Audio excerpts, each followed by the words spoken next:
आज हामी जापानको क्योतो सहरमा रहेको एकदमै प्रसिद्ध ठाउँ गोल्डन टेम्पलको भ्रमणमा निस्किँदैछौँ।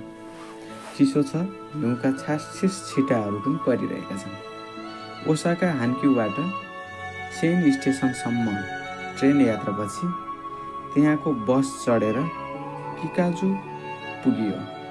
विदेशी मान्छेको भिडभाडले चहलपहल राम्रो थियो। भित्र प्रवेश गऱ्यौँ। मन्दिर अवलोकनका लागि टिकट लिनु पर्दो रहेछ। टिकट लिई मनोरम दृश्य हेर्दै एकैछिन हिँडेपछि दृश्यमा गोल्डन प्याभिलियन देखियो। चम्किलो, निकै सुन्दर जस्तो हामी सबैलाई मोहित बनायो। किकाकुजी 1397 मा स्थापना भएको रहेछ।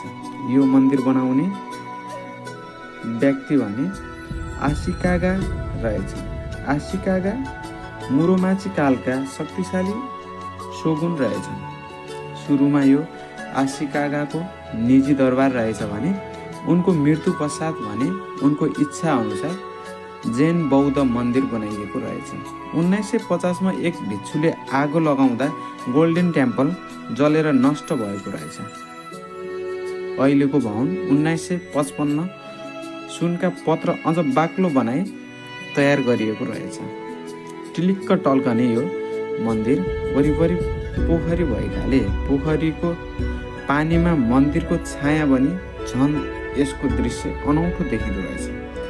भवन 3 तल्लाको रहेछ भने दोस्रो र तेस्रो तलामा सुन प्रयोग गरिएको छ। यसलाई सन् 1994 मा युनेस्कोले वर्ल्ड हेरिटेज साइट घोषणा गरेको रहेछ। मनमोहक वातावरणमा रमाउँदै हिँड्दै जाँदा एउटा खाल्डो बनाइएको एउटा ठाउँ देखियो, जसमा डलर पैसा भित्र पसाउनु पर्ने रहेछ। सानोमा खोपी खेलेछ। यसरी पसाउन सकेमा मनोकांक्षा पुरा हुने विश्वास रहेछ। हामीले पनि हाम्रो भाग्य अजमायौँ। अलि अगाडि हिँडेपछि क्योतोको स्पेसल चिया अनि कुस्यामुचीको स्वाद लग्यो। अलि अगाडि पुगेपछि त्यहाँको आइसक्रिम जुन सेतो र हरियो रङमा थियो, निकै स्वादिष्ट। त्यसपछि घर फर्कनलाई बस चढ्यौँ। बसबाट झरेपछि सबैलाई भोक लागिसकेको थियो। सबैले केही खाने निदो गऱ्यौँ र नजिकैको रेस्टुरेन्टमा गई रामेन, याकुसोबा, ग्यौजा जस्ता परिकारहरू खायौँ। मलाई ग्यौजा नयाँ थियो।